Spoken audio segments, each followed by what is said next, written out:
Every wandering eye and every comparison and every thought of another is destructive to the concept of a lifetime of marital love.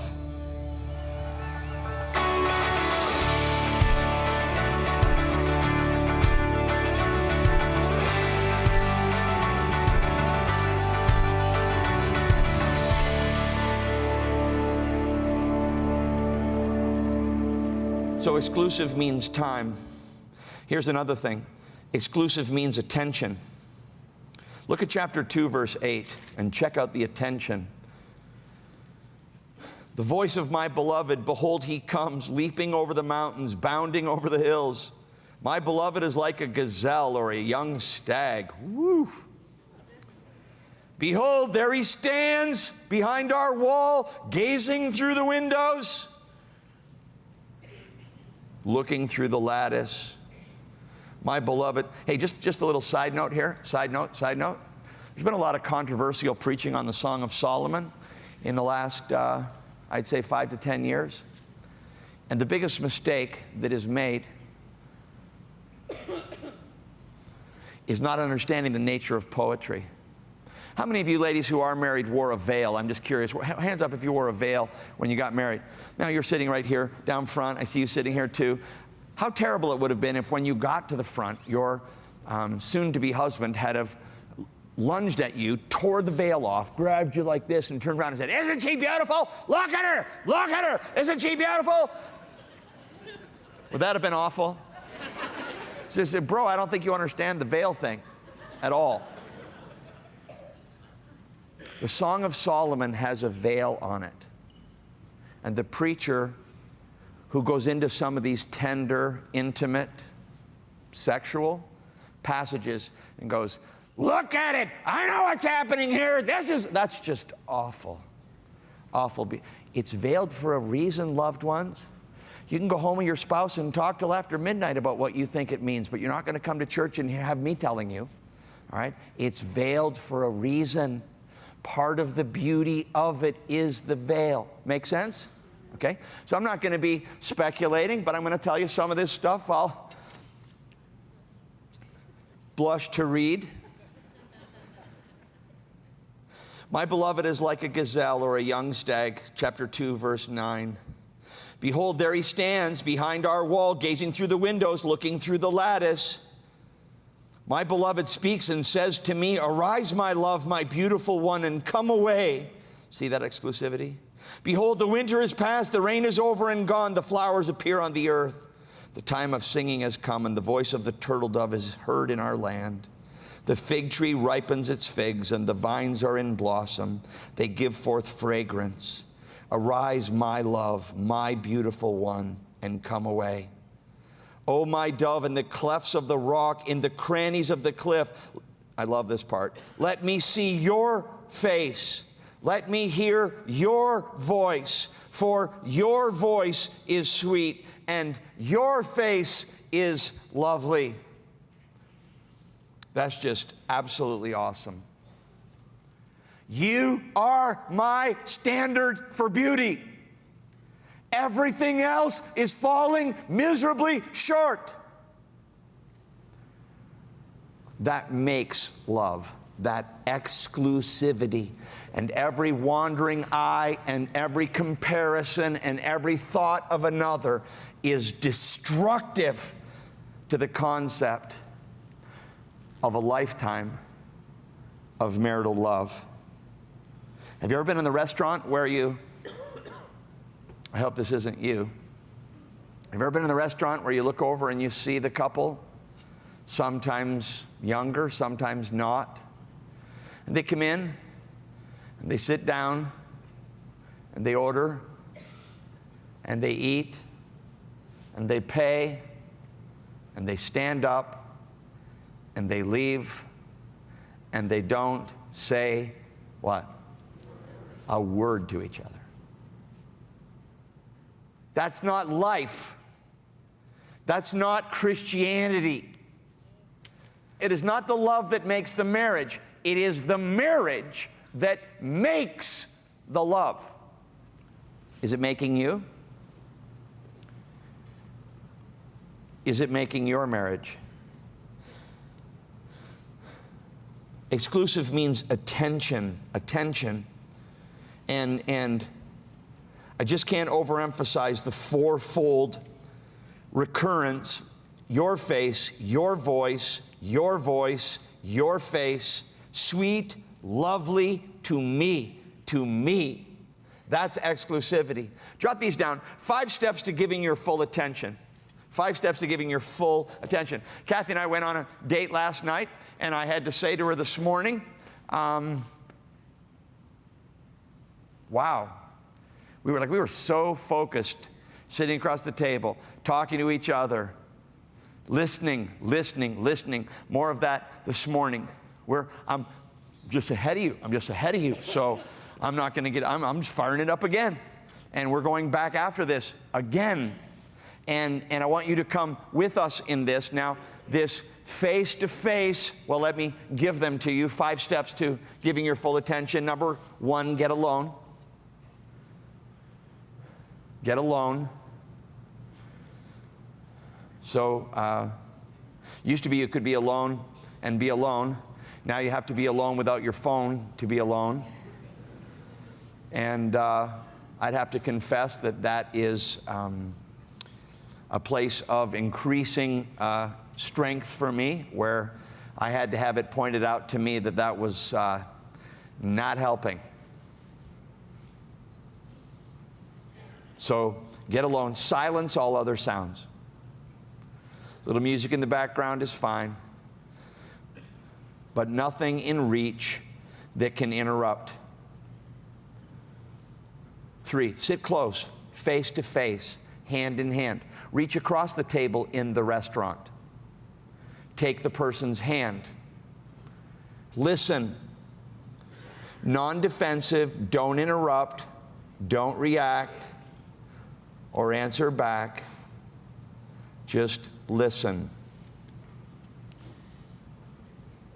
And then repeat for confirmation. So what you're saying is that you, so, yeah, no, I'm not saying anything like that at all. Okay, well, try again then. Now here's a little extra. I'm just going to give this to you for extra. Don't you like extra stuff? Here's an extra thing. The way that a person feels is legitimate simply because they feel it. It doesn't need to be right. It doesn't need to be founded. It doesn't need to be proved in a court of law, They feel that way. Your husband feels that way. Your wife feels that way, and it matters simply because she feels that way. Well, but she really shouldn't feel that way. Yeah, I'm going to really encourage you not to ever say that again. She does feel that way. Yeah, but I mean, really, really, if she's not you, bro. You wouldn't have ever married you or even been mildly attracted to you. She's not you. Okay, that was how this all got going in the first place. So because she's not you, she feels things differently than you do. And because she feels things differently than you do, you got to get it in park and turn that hearing aid up. Okay? If you need one. And really, that kind of face-to-face, so that's it.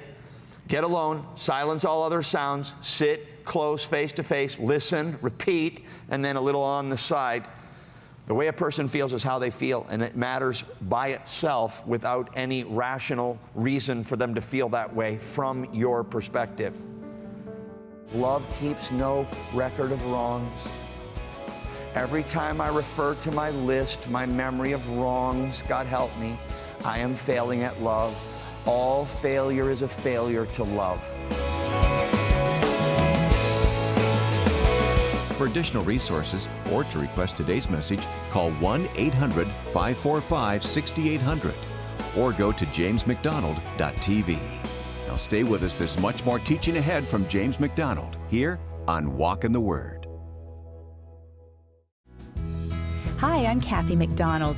You know, one of the things I love about our church is the way we end every service. I'll see you next weekend. You are loved. You are loved. You are loved. But I don't always get to say it personally to everyone I care about. Well, when people are just a text away, it would be easy for me just to send out a quick message saying, "You are loved." But I find handwritten notes to be very special and personal. I've learned how encouraging it is to send someone a written note, and I want to help you make someone in your life feel loved too. That's why I'm so excited to share with you a collection of resources my husband James and I have put together to help you do just that. Check out the all-new You Are Loved collection. Included in this set is a writing guide by Kathy MacDonald for personal notes when you just can't find the words to say. In a society that's so digital, there's something heartfelt about sending a handwritten note. That's why we're also including 5 specially designed note cards. Express yourself with help from the writing guide and use these cards for any occasion. And to help you discover what unconditional love is all about, we've included a DVD copy of Pastor James's message, Love Without Condition. This entire collection can be yours for a gift of any amount to walk in the Word. Get into God's Word and learn how to love the people in your life better with help from the Loving Your Neighbor 10 CD set. This collection includes teaching on family, forgiveness, friendship, and more. Request the You Are Loved collection and the Loving Your Neighbor 10 CD set today when you give a donation of $85 or more to the ministry. Call 800-545-6800 or go to jamesmcdonald.tv right now to request your resource. Exclusive means time. Exclusive means attention. I got 4 more. They're going to come more quickly. Here they are. Exclusive means ownership. This is going to blow your mind. This is going to be like, I can't even find the pieces. Ready to have your head exploded? Look at chapter 2, verse 16. My beloved is mine, and I am his. Exclusive means ownership. Ownership. That you are owned by the other person. This is a mind-boggling concept. Dennis Rainey, in his book, Staying Close, quotes Mike Manson saying this, listen, quote, "The very heart of intimacy is reached when neither are afraid nor ashamed of being possessed by love. When in fact they give themselves freely to the pure joy and liberty of owning and being owned." Kathy and I have that little phrase framed in our room. I am my beloved's and he is mine. I am his. He is mine. That's just mind-boggling. Trying to sort of act this out. It's not the end of you. It's just the exclusivity and priority of us. When I was a little kid, my grandmother's like cousin or something, their last name was Jones. And I never really understood why we got to go every year as a family to this thing called the Jones Picnic. But, you know, with a last name like Jones, I'm sure half the city was there. But what I loved about it was we got to do these like picnic games that you really didn't do at any other time. And come on up here and help me, hon. This is, she loves being in this sermon. You can't believe how important this is to her. She's always fighting for time on the stage. And so, you know what I'm going to talk about right now? I'm going to talk about, you ready? Ready? So I'm going to go here first, outside ready? leg first, okay? And this is the, what's this? What are we doing? And that's what I'm talking about when I'm talking about, you want to leave already? I do. All right, go on. And don't you love when she's in the sermon?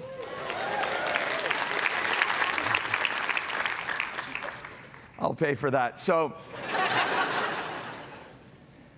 oneness, in step, us together, together, together, together, together. Man, if you don't get in step, like in that if you don't get your marriage working like that, outside, inside, if you don't get it working like that, it's going to cause more pain, and you're going to come to church and the pastor's going to spend a whole month on marriage, and you're going to have a hard time believing that there's anything at all of happiness in marriage.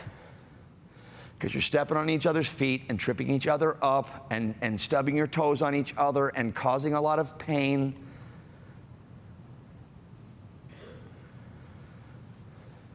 Let's have a whole month of grace. Maybe she didn't understand. Maybe he was never really taught this.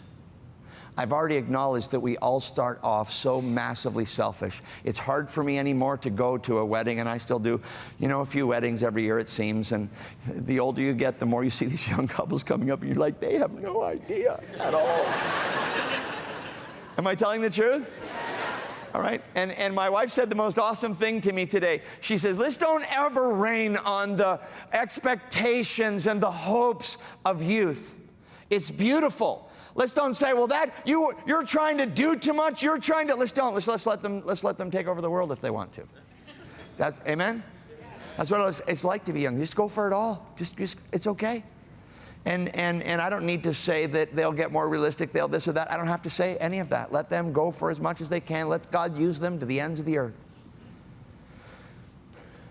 But if you're a little further into this, a year, 5 years, 10 years, 20 years, or more, and you know that either you're making bitterness or you're making love. If you know that, then let this be a month of grace. Love, 1 Corinthians 13, was it read at your wedding? 1 Corinthians 13 says, love keeps no record of wrongs. Every time I refer to my list, my memory of wrongs, God help me, I am failing at love. All failure is a failure to love. All human failure is a failure to love. So exclusive means ownership. And if you resent or resist and see this as an affront to your independence, you're a brute and should have never got married. The goal of marital love is oneness. That's the power of biblical love, oneness. You for me, me for you, us for each other. Isn't that how it began? He buys her an ice cream. She helps him with homework. He holds her hand. She wears his ring. You belong to me. I belong to you. I am my beloved's, and he is mine. Exclusive means ownership. Now, exclusive means pursuit. Chapter 3, verse 1, most commentators agree this is actually a dream sequence. And chapter 3, verse 1, on my bed by night I sought him whom my soul loves. I sought him, but found him not. I will rise now and go about the city in the streets and in the squares. I will seek him whom my soul loves. I sought him, but found him not. The watchmen found me as they went about in the city.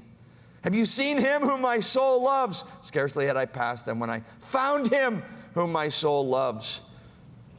I held him and would not let him go until I had brought him into my mother's house, into the chamber of her who conceived me. Notice the pursuit.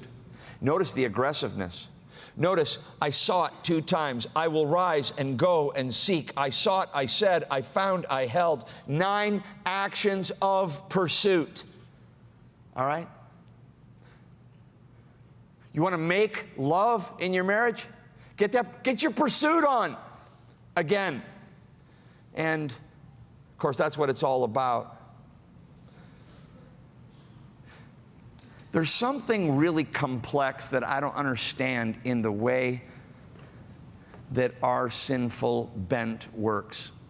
But all of us, men especially, but women entirely too, that when we have found and captured what we have pursued, we tend to diminish its value and begin to look about for something else to pursue. There's something in the having and holding that mitigates against the building of marital love. And I'm not entirely sure why it is. But I want you to know this: men as much as women want to know that their partner desires them in every way. The number one complaint of women after marriage: my husband doesn't pursue me anymore. When we were dating, when he was wooing me and winning me, I mean, wow! Flowers, cards, presents, surprises. Number one statement: where is the man I married?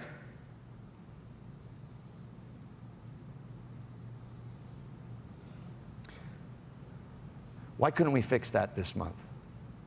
Why couldn't we just get it on again? And why couldn't the person who feels injured look to the grace of God in Jesus Christ and make themselves available again for pursuit?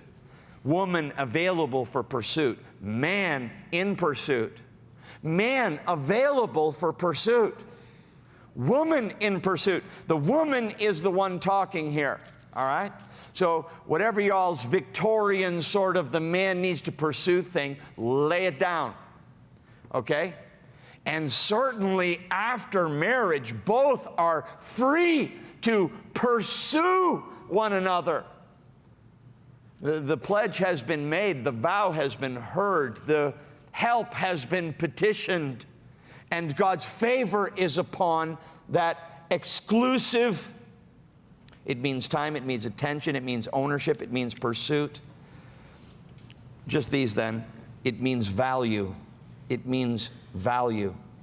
In chapter 4, verse 9 and 10, he's saying, you have ravaged my heart.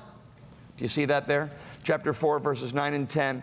You have ravaged or captivated my heart, my sister, my bride. You have captivated my heart with one glance of your eyes, with one jewel of your necklace. How beautiful is your love, my sister, my bride. How much better is your love than wine, and the fragrance of your oils than any spice.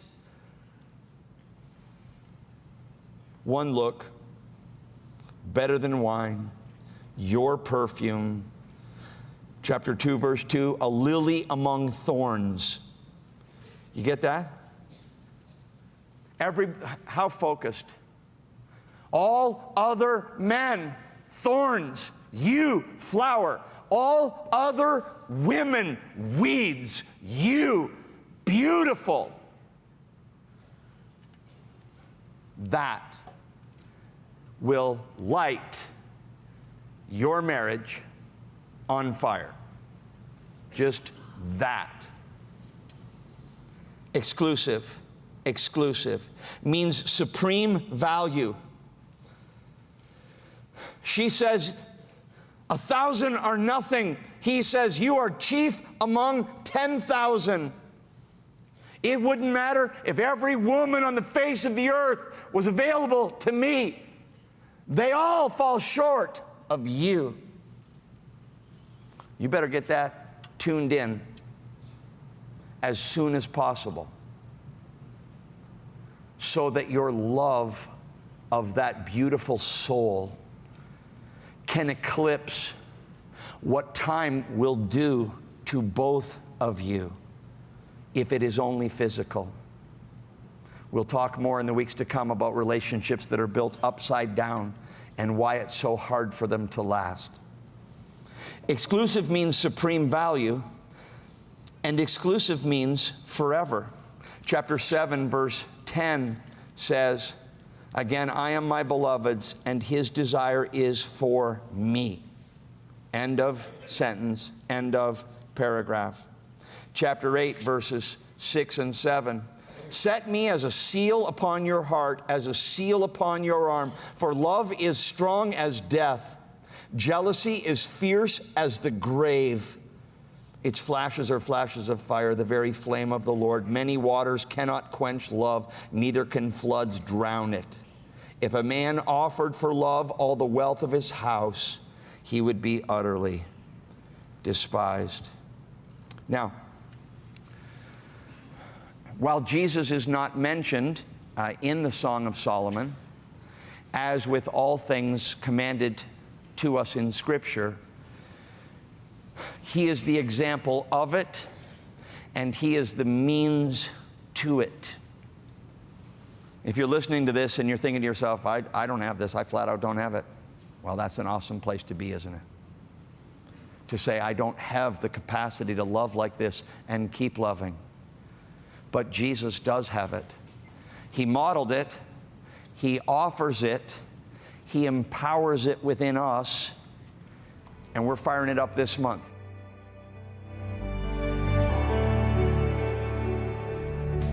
Biblical relationships are some of the most powerful things on earth, but building those relationships takes time, and keeping them strong takes effort.